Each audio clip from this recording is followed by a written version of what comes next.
Bienvenidos al podcast Desde la Línea.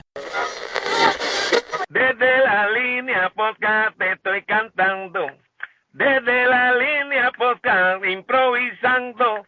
Le doy las gracias todito a todos mis hermanos por estos años que yo a los niños he dedicado. Desde la línea podcast, desde la línea podcast. ¡Mira, wow! ¿Qué es la que hay, corillo? Saludos y bienvenidos a Desde la Línea Podcast. En su edición 1 para 1 esta semana tenemos una entrevista en inglés y es nada más y nada menos que Klaudia Papp. How are you? Hi, I'm really good. Thanks for asking. Hey, thank you for the opportunity. For me, it's an honor to talk to you a little bit in my podcast. Thank you for inviting me for this podcast. I'd like to start the podcast with the first question, and the question is, who is Klaudia Papp? Hello, everyone. I'm Klaudia Papp. I'm a professional basketball player from Hungary. How did you get into the basketball for the first time? Actually, my mother also played basketball, and she influenced me to play basketball as well when I was young. So that was the first sport that I tried when I was 7 years old maybe, and since that I'm playing this sport. You do another sport before the basketball? Before basketball, no, but since the beginning, I started playing basketball. Then after a couple of years, I stopped, and I wanted to try different sports. So I started playing football, and I tried handball as well, but then I turned back to play basketball. It's interesting that you tell me your mom played basketball. If that was your influence, when you see her play basketball, you like immediately the sport, or maybe you say, that was good, that was not. I liked watching them playing basketball because they had so much fun. It was a really great group that she was in, and I just simply liked it. I wanted to try dribbling, making layups, jump shot, and things like that, but I was too short for that, and I couldn't even shoot the basket on normal way, of course. But I was like, okay, when I will be a bit, bigger or older, I'm sure I want to try and go on practices and things like that. What is your biggest motivation to purpose basketball in your career? Ooh, that's an interesting question, actually.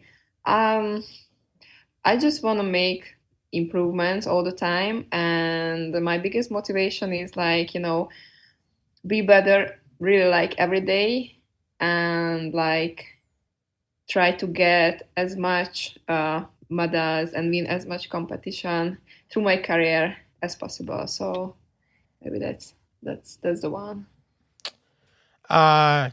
You do basketball 3x3, you do 5-on-5 too. Maybe in one moment right now you take one, you're right now 5-on-5, but when you do both, what do you think is better? That's a common question, actually. To be honest, for me, 3x3 was like love at first sight. It's not an overreaction, that's the fact. I like playing 5-on-5, but 3x3 is a whole different thing, on and off the court. I meant when I'm on the court, it's full passion. It's full of energy. It's really my drug, let's say. It's never enough. And out of the court, it's a really great community, to be honest. Thanks God, I have a lot of friends from 3x3 that I'm talking maybe every day. So we really have a great relationship. And if I had to choose which one is better, for me, it's like a 3x3. I like the 3x3 basketball. I tell you, I got two different comparison with the fan or media. With the fan, it's amazing, but you got the half basketball court in whatever you want. You can put in the castle, you can put in the mall, you can put in whatever you want. That was really special.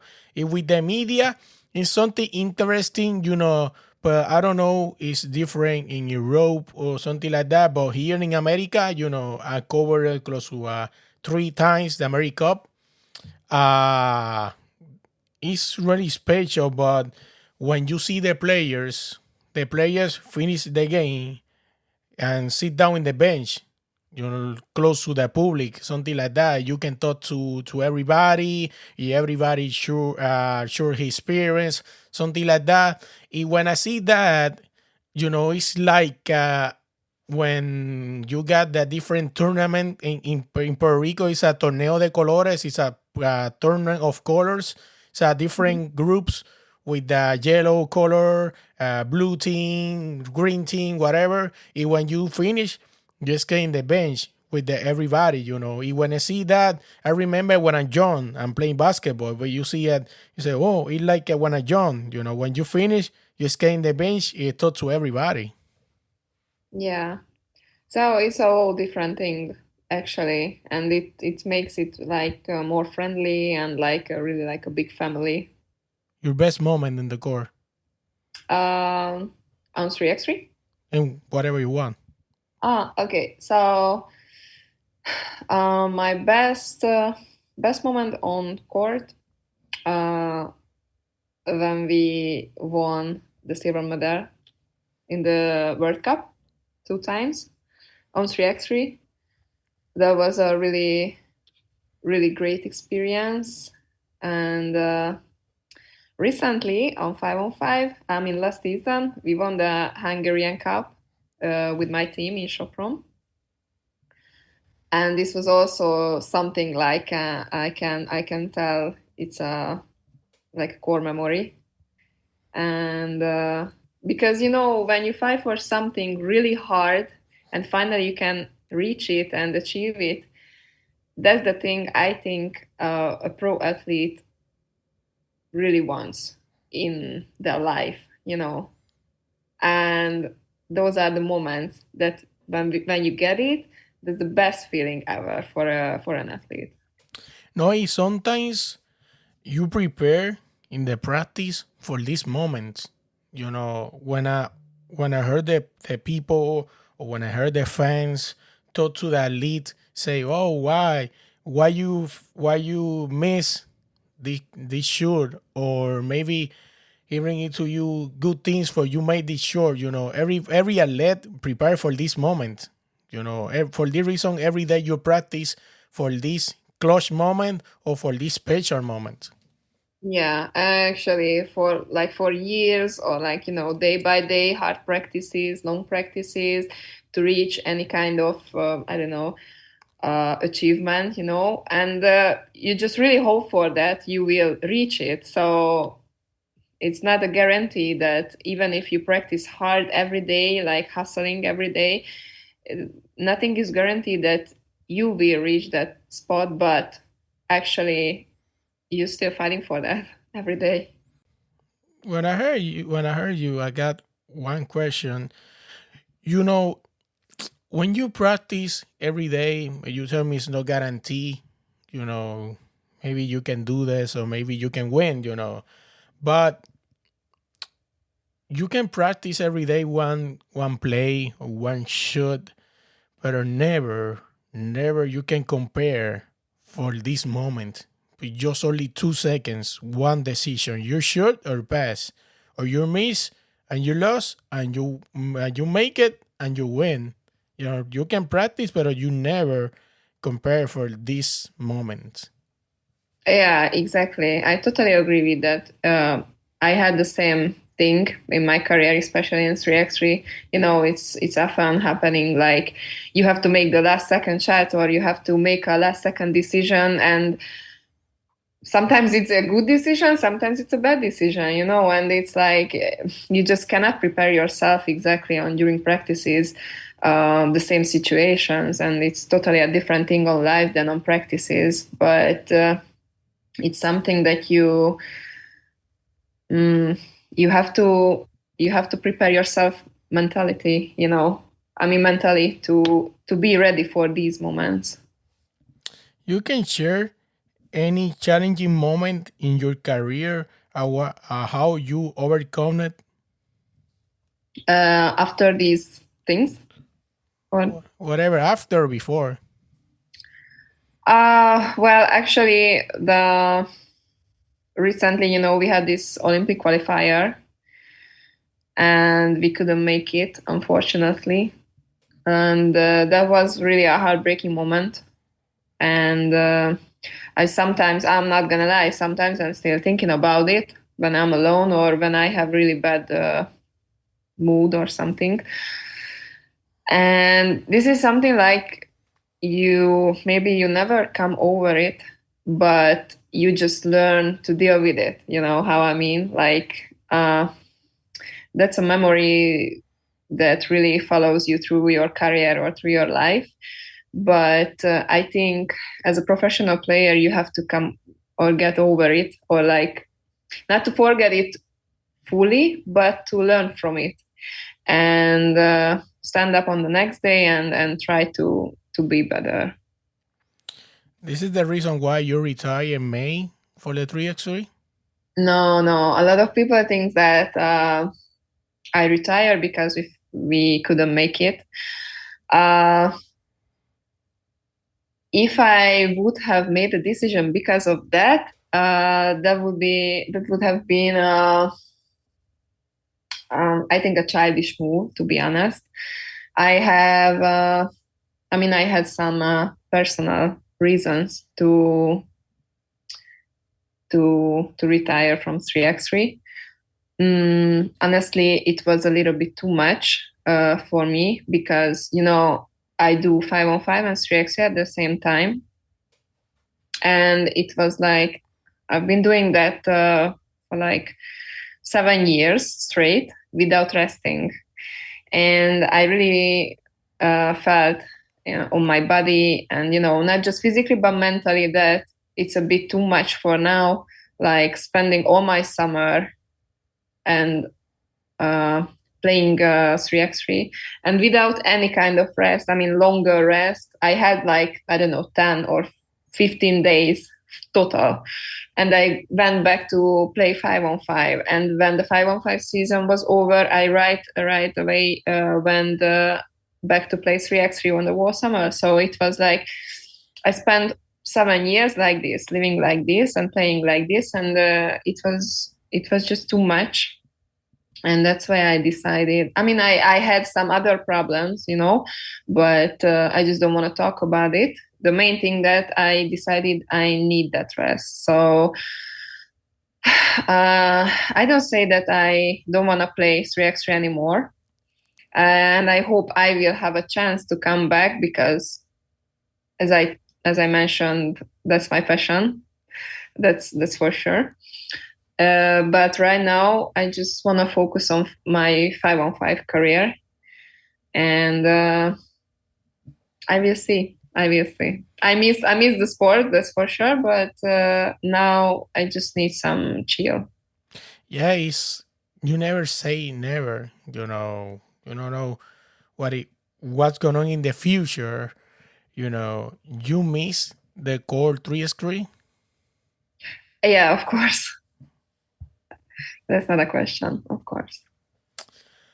I know you say you cannot talk about it and respect that, just personal reasons, but the people or the fans never know how difficulty is the high athlete, but you got two different athlete. You got the athlete part-time and athlete full-time. In Spanish is atleta de alto rendimiento, if the people only see the players in the court, you say that was the good player, that was a bad player, something like that, but never know how difficult is at international athlete.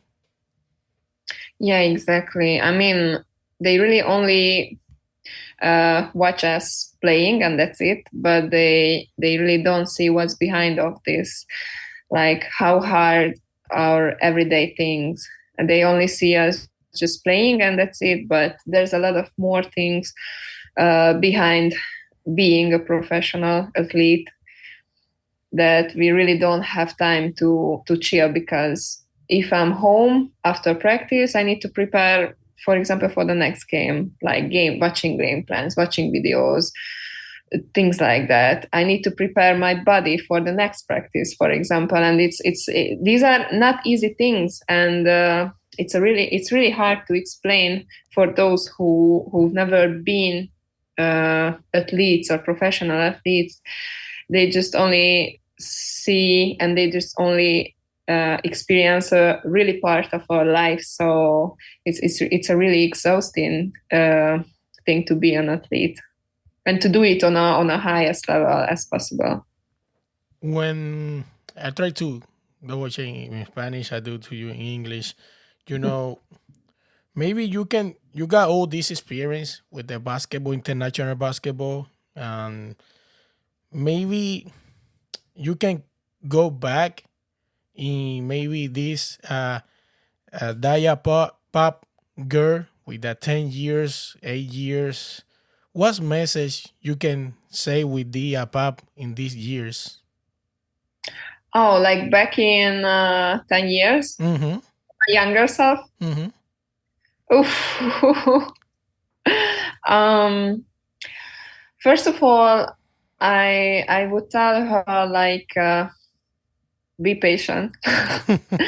Patient because I know myself really, and I'm like I have high expectations for myself. You know, like for example, if I make some mistakes, I can't accept it. Like I made it, but making mistakes is normal thing in everybody's life.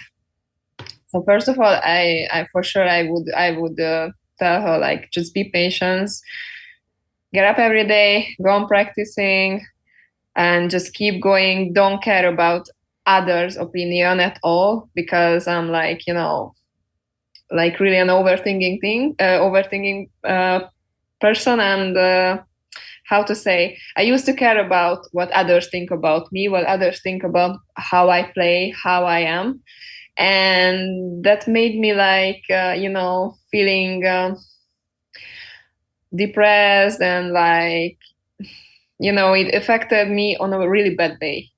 And since a while I just really don't care about it.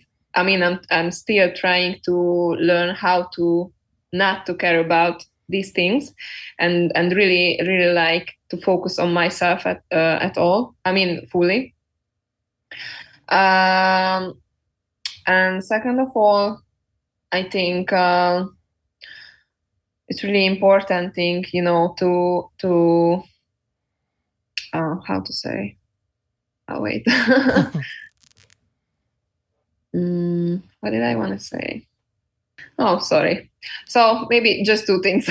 Yeah, don't worry about it. Yeah. I thought to cover it at least, I got close to 350 podcasts with that athlete, singers, or something like that.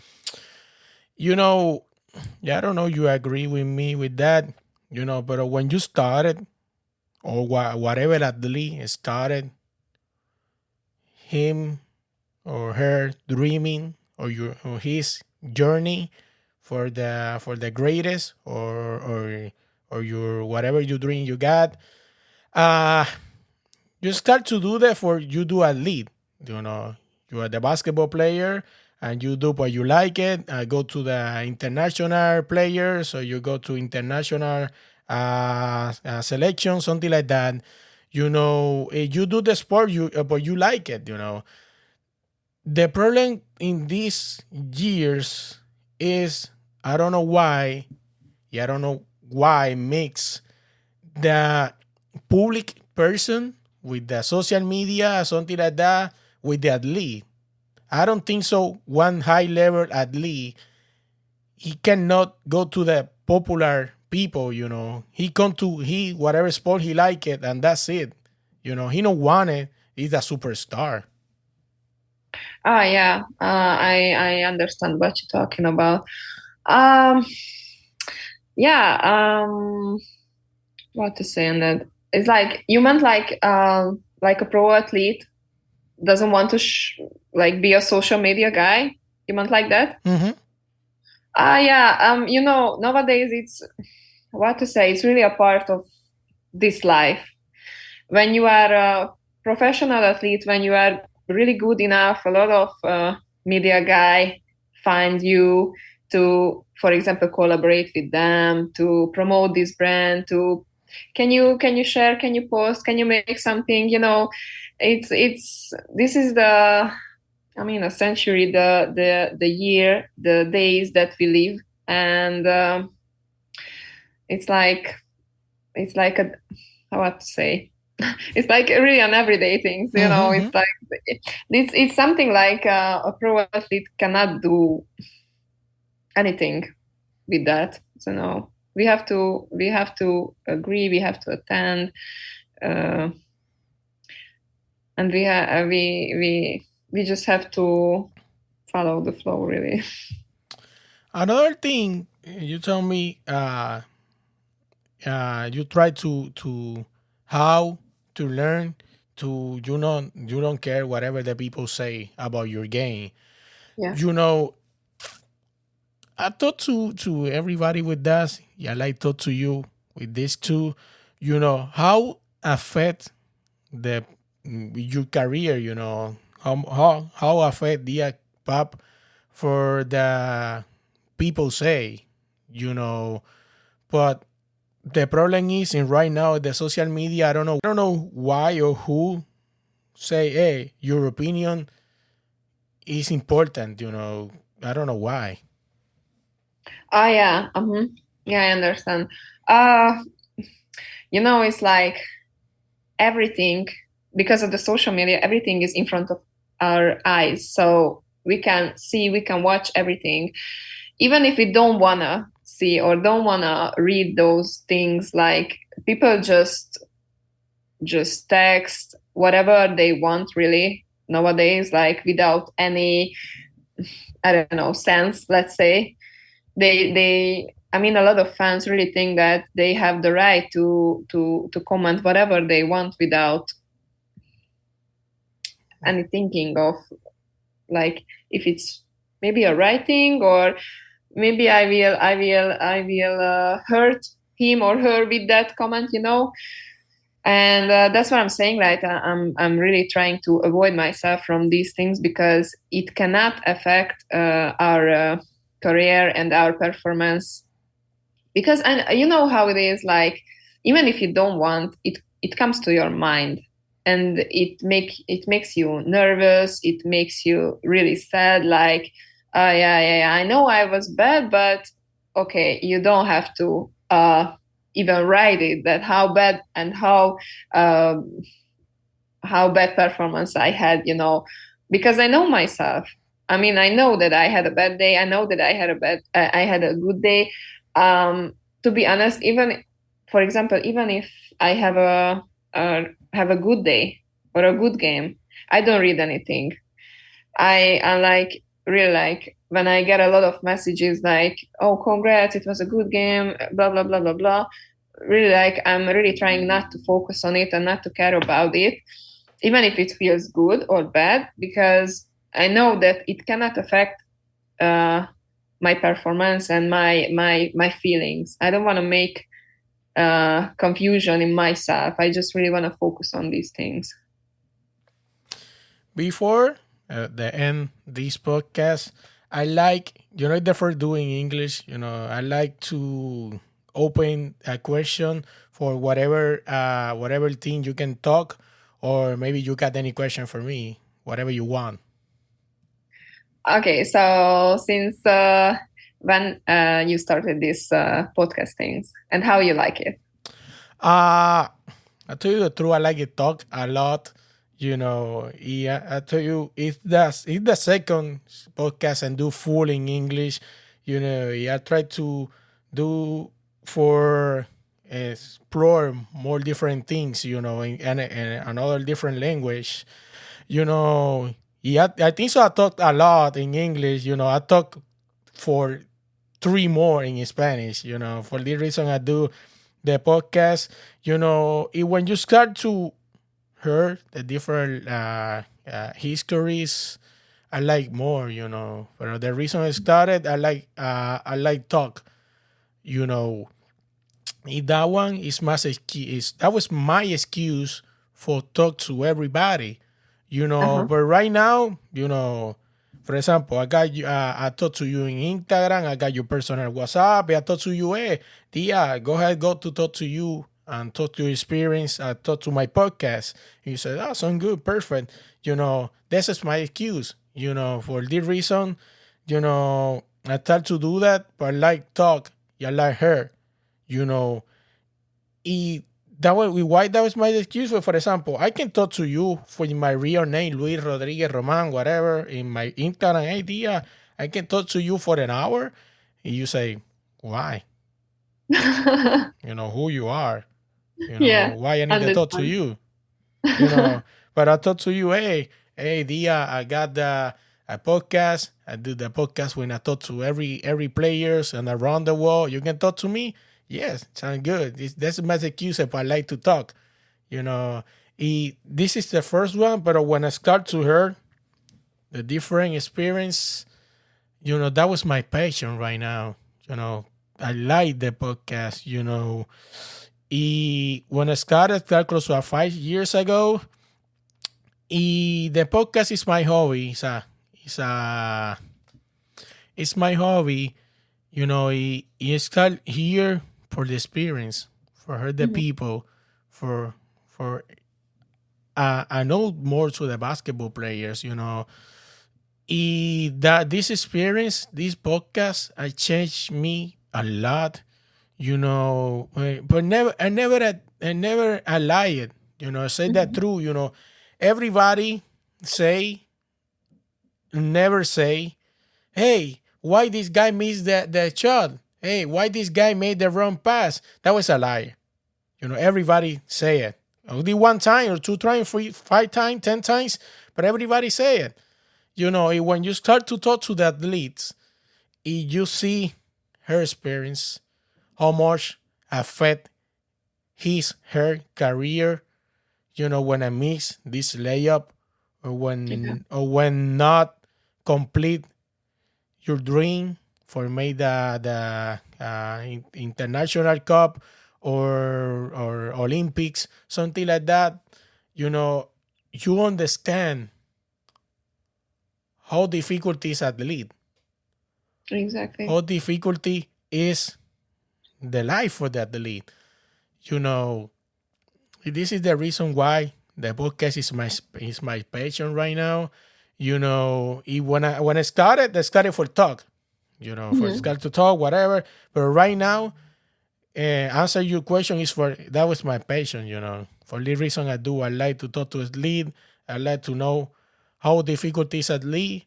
I try to showing everybody for change this mind. That leads are people like you.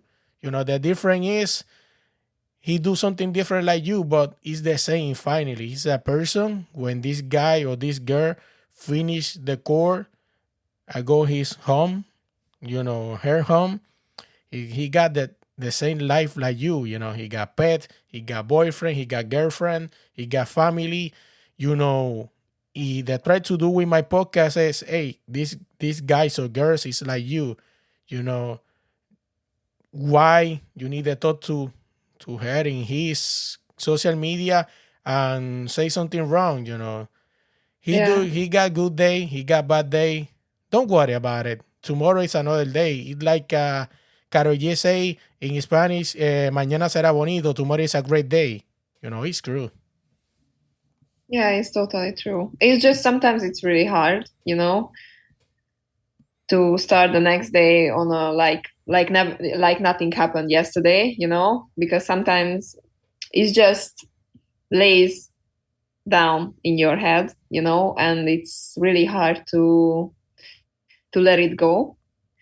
But mainly, I mean, there are days when I just really wake up and like, okay, let's go. Another day, new chances. Let's go, let's keep it. Uh Before I leave, you talk a lot how difficult is the next day when mix a layup or got a bad day, I don't know. You can talk about it like that, but you can tell me a little bit how difficulties the day after that. When I miss, for example, an important layup. Yeah, I mean. Yeah, about your experience, Yeah, of course. So as I mentioned, every day is like different. I don't know how about others, but that's just my opinion, Like there is one day when I came home after a game and I know I missed a lot of layups or something, and it stuck in my head like for days, like how bad I could be, Like why did I miss it? I know that I can make it, then why I missed it? And I just can't get through of it for days. But sometimes I can accept that I miss those shots. And I get up on the next day like nothing has happened because I know that mistake can happen. So it really depends on my mood, let's say. If I'm in a bad mood, like I was like a couple months ago, I was really suffering, because of my thoughts, my bad thoughts, and I was really in a bad mood. But now I had some, let's say, break, and I started over. I start like rethinking the things and started watching only the positive things and, fuel my soul, my mind only with positive thoughts. And it's really like, I can tell it's a game changer. And as a pro athlete, I think we really have to focus on these positive things to fuel our mind and to really like, escape from those bad moments. So that's what I'm doing right now, actually.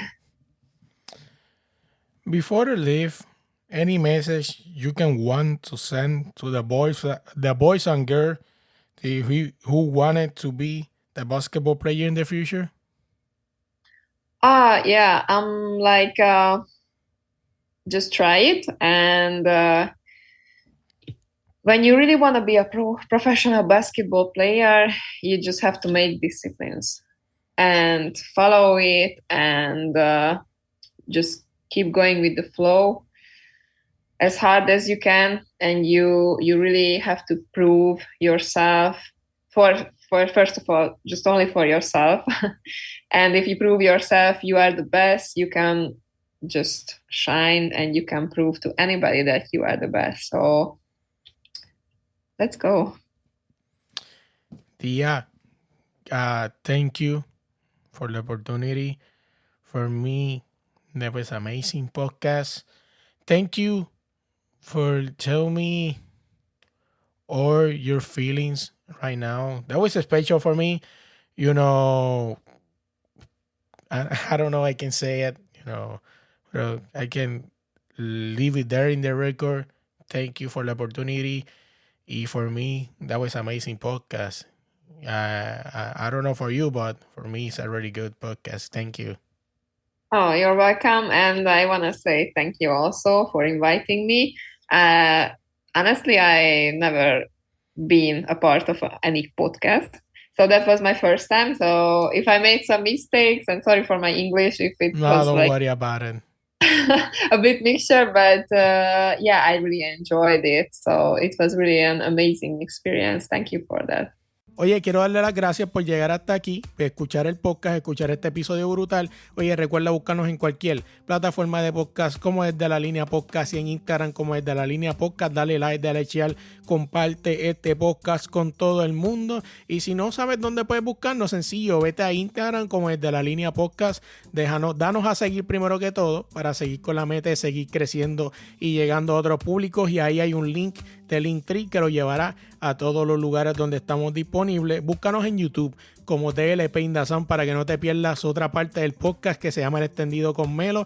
Son dos podcasts con la misma persona, pero son dos temas completamente diferentes, así que búscala allá en YouTube como DLP para que escuches El Extendido. Oye, usted escucha esta pista que está de fondo en este outro es nada más y nada menos que con DJ Salva de España para el mundo. Así que oye, si necesitas una pista para tu intro, para tu outro, también para tu promo, también para tu demo, para lo que sea, escríbele a DJ Salva en Instagram y dile que vas de parte de Melo para que te trate con cariño. Shout out a DJ Salva, el mejor DJ de España. Y usted escucha, y usted ve el logo de Desde la Línea, ¿verdad que está bien bonito?